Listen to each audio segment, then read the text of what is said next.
Hello दोस्तों, तो कैसे हैं आप सभी लोग। आई होप कि आप सभी लोग अच्छे होंगे और अच्छे से स्टडी कर रहे होंगे। साथियों, आज हम 10th क्लास का संस्कृत पढ़ने वाले हैं, जिसमें कि आज हम पहले चैप्टर को पढ़ेंगे।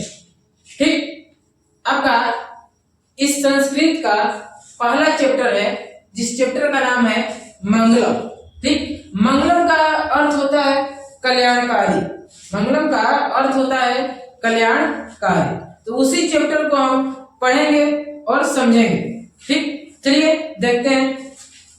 आपका जो फर्स्ट चैप्टर है, चैप्टर फर्स्ट है, वो है मंगलम।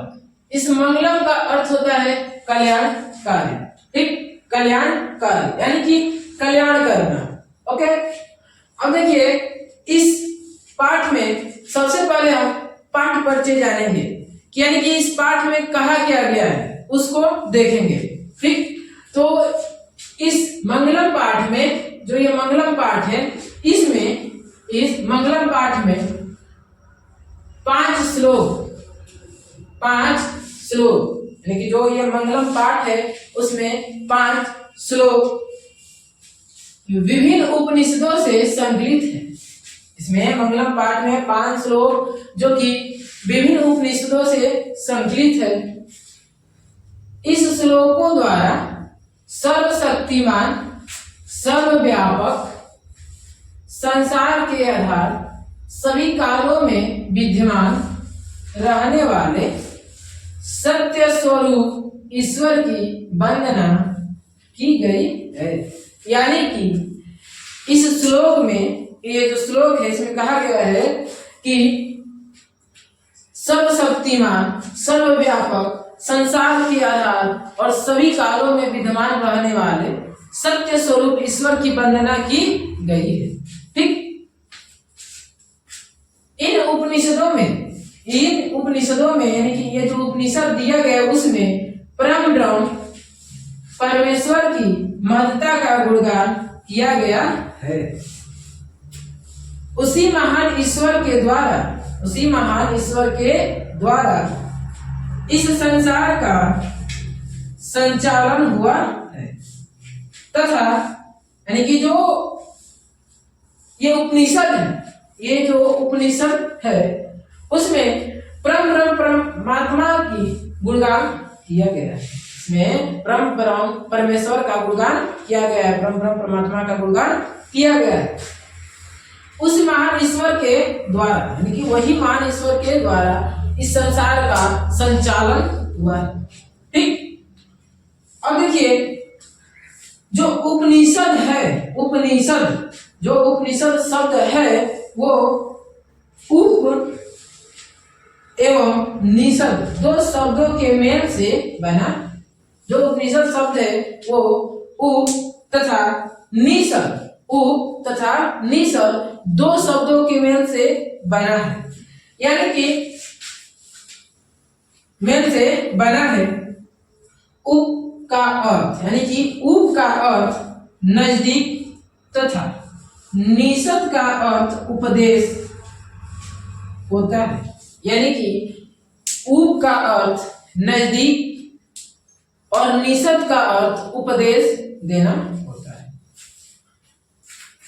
तथा ये संसार नाशवान है, और कह रहा है कि ये जो संसार है वो नाशवान है। ये जो संसार है वो क्या है? नाशवान है।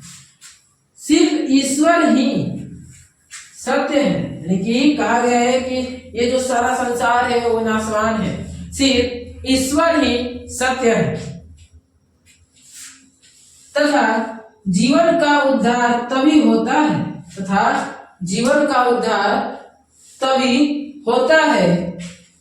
कह रहा है कि तथा जीवन का उद्धार तभी होता है जब व्यक्ति अपने सत्य आचरण के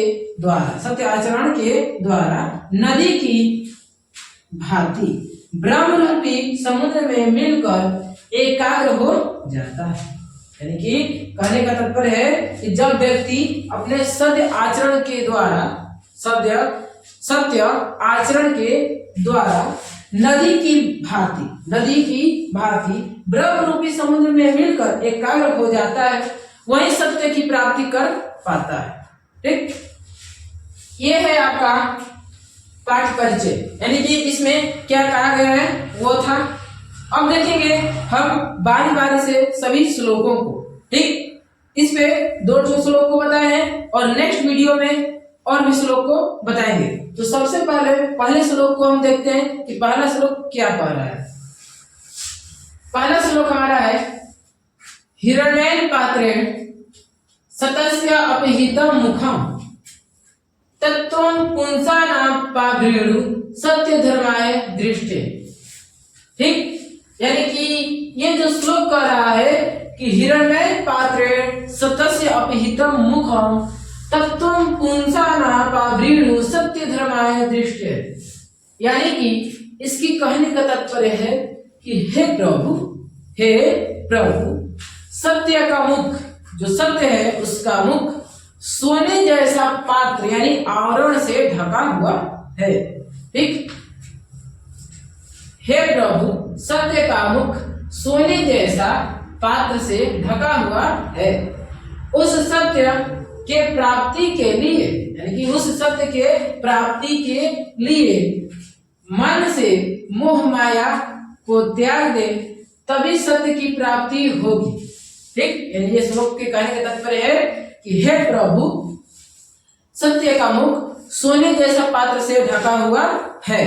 जो सत्य है उसका मुख सोने जैसा पात्र से ढका हुआ है। उस सत्य के प्राप्ति के लिए, उसे सत्य की प्राप्ति के लिए मन से मोह माया को त्याग दे, तभी सत्य की प्राप्ति होगी, अन्यथा सत्य की प्राप्ति नहीं होगी। ठीक, ये पहला श्लोक यही कह रहा था। ठीक, अब देखिए जो पहला श्लोक है किस उपनिषद से संकलित है, यह भी आपको ऑब्जेक्टिव में क्वेश्चन पूछता है। ठीक, तो देखिए जो ये श्लोक है, यानी कि यह श्लोक ईश्वरस्य उपनिषद से संकलित है, यानी कि जो ये पहला श्लोक है आपका, ये जो पहला श्लोक है वो ईश्वरस्य उपनिषद से संकलित है। आपको क्वेश्चन पूछता है कि मंगलम पाठ का पहला श्लोक किस उपनिषद से संकलित है। ठीक, तो इसका जवाब होना चाहिए आपको कि ईश्वरस्य उपनिषद से संकलित है। ठीक, अब देखिए आपका दूसरा श्लोक क्या कह रहा है उसको देखते हैं। आपका दूसरा श्लोक है कि अणो अणियान महतो मह्यान आत्मस्य जंतु निमितो गोयाम तम क्रतु पश्यति वित्तशोको धातु प्रस्थानम हिमांत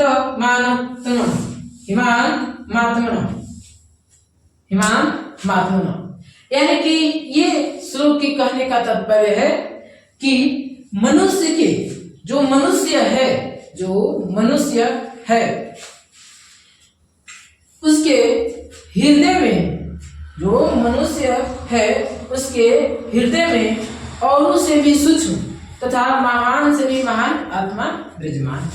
ठीक, और जो व्यक्ति आत्मा में शोक रहित होते हैं वही सत्य स्वरूप ईश्वर की प्राप्ति कर पाते हैं। ठीक, यानी कि कहने का तात्पर्य है कि मनुष्य के हृदय रूपी गुफा में अणु से भी सूक्ष्म तथा महान से भी महान आत्मा विद्यमान है। और जो भी लोग आत्मा में शोक रहित हो जाते हैं वही सत्य स्वरूप ईश्वर की प्राप्ति कर पाते हैं। ठीक, यानी कि इस श्लोक के कहने का तात्पर्य यही था कि जो भी व्यक्ति आत्मा में शोक रहित होते हैं वही सत्य स्वरूप ईश्वर की प्राप्ति कर पाते हैं। ठीक, ये था आपका दूसरा श्लोक। ठीक, अब देखिए फिर क्वेश्चन पूछता है कि मंगलम पाठ का दूसरा श्लोक किस उपनिषद से संकलित है। ठीक, उसको भी देख लेते हैं हम। तो यह जो श्लोक है वो कठोर उपनिषद से संकलित है। यह जो श्लोक है कठोर उपनिषद से संकलित है। ठीक, कठोर उपनिषद से संकलित है। ठीक, यानी कि ये जो क्वेश्चन करेगा कि मंगलम पाठ का दूसरा श्लोक किस उपनिषद से संकलित है, तो आपका जवाब होना चाहिए कि कठोर उपनिषद से संकलित है। ओके, आई होप कि आपको ये वीडियो पसंद आया होगा और स्क्रीनशॉट ले सकते हैं आप लोग। ठीक, ले लीजिए।